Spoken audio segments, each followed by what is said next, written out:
دے گا، بخشش فرما دے گا۔ جب رمضان کا آخری جمعہ آتا ہے تو بڑی جگہوں کے اوپر قضائے عمری پڑھائی جاتی ہے۔ کیا پڑھائی جاتی ہے؟ قضائے عمری۔ قضائے عمری کا مطلب کیا ہے کہ آپ ہماری اقتداء کے اندر، ہماری جماعت کے اندر 2 رکعت 4 رکعت نفل پڑھ لیں۔ آپ نے جتنی بھی نمازیں قضا کی ہیں وہ ساری کی ساری نمازیں کیا ہو جائیں گی؟ ادا ہو جائیں گی۔ تو میرے دوستو، ایسا کوئی طریقہ آپ علیہ الصلوۃ والسلام سے ثابت نہیں ہے۔ آپ کی نماز قضا ہے، آپ نے زندگی کے اندر فرض نماز کو قضا کی ہے، تو فقہا فرماتے ہیں کہ نماز کی قضا کرنا ضروری ہے۔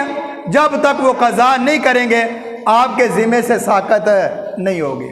یہ ہے فرض نماز کے بارے میں۔ اور اس رات کے اندر اللہ کی عبادت کریں، تنہائی کے اندر کریں، مجمع سے بچیں، کیونکہ جب مجمع کے اندر آئیں گے تو آپ عبادت کے اندر خلل آئے گا۔ اس رات کے اندر کوئی خاص طریقہ نہیں ہے عبادت کرنے کا۔ آپ علیہ الصلوۃ والسلام کی زندگی کے اندر یہ ملتا ہے کہ آپ علیہ الصلوۃ والسلام ہر رات 11 رکعتیں نفل پڑھتے تھے۔ کتنی رکعتیں؟ 11 رکعت نفل پڑھتے تھے۔ لیکن کسی رات کے اندر آپ نے کوئی خاص نفل پڑھے ہوں، یہ کسی حدیث سے ثابت نہیں ہے۔ تو لہٰذا جو کتابوں کے اندر لکھا جاتا ہے کہ فلاں رات کو 15 شعبان کو اگر اس طرح 4 رکعت نفل پڑھ لیں کہ 1 رکعت کے اندر اتنی مرتبہ سورت پڑھ لیں، فلاں سورت پڑھ لیں، آپ کے تمام گناہ کیا ہو جائیں گے؟ معاف ہو جائیں گے۔ یہ ساری کی ساری من گھڑت باتیں ہیں، ان کا دین کے ساتھ کوئی اصل نہیں ہے۔ ہم نے کس کو ماننا ہے؟ نبی کریم صلی اللہ علیہ وسلم کی ذات کو۔ ہم نے قرآن کو ماننا ہے۔ اگر قرآن و حدیث کے اندر کوئی بات موجود نہیں ہے تو ہمیں اس کے پیچھے پڑھنے کی ضرورت بھی نہیں ہے۔ تو آپ علیہ الصلوۃ، تو کیا بات سمجھ آئی کہ 15 شعبان کو عبادت کریں، 15 شعبان کو عبادت کریں، تنہائی کے اندر کریں۔ یہ نہیں ہے کہ ساری رات آپ کھڑے رہیں۔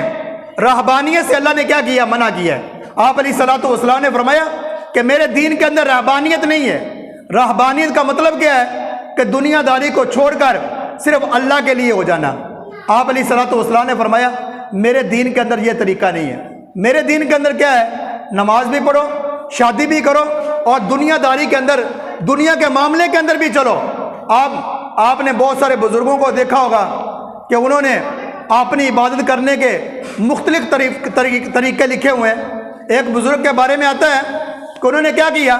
آپ نے سر کے بالوں کے ساتھ رسے کو باندھ لیا اور چھت کے ساتھ باندھ لیا، ساری رات نفل پڑھنے کے لیے کھڑے ہوئے ہیں۔ بھائی رسہ اس لیے باندھا ہے کہ جب کبھی مجھے نیند کا جھٹکا لگے گا تو میرے یہ رسے کی جو جھڑک میری گردن کو لگے گی تو میری نیند کیا ہو جائے گی؟ ختم ہو جائے گی۔ آپ علیہ الصلوۃ والسلام نے فرمایا کہ اپنی جان کو اس طرح کی تکلیف نہ دو، جتنی آسانی کے ساتھ ہو عبادت کرے۔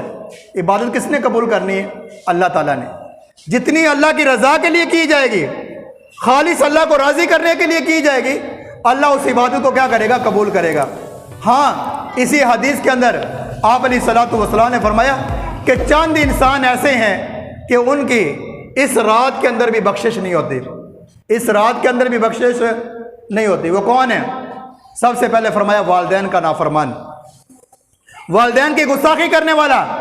اگر والدین کو ناراض کرنے والا ہے، والدین کو ناراض کیا ہوا ہے، ساری رات اللہ کی عبادت کے اندر کھڑا رہے، درود پڑھتا رہے، تسبیحاں پڑھتا رہے، ساری رات قرآن کی تلاوت کرتا رہے، اگر والدین ناراض ہیں تو اللہ رب العزت اس رات کے اندر والدین کے نافرمان کی بھی بخشش نہیں کرے۔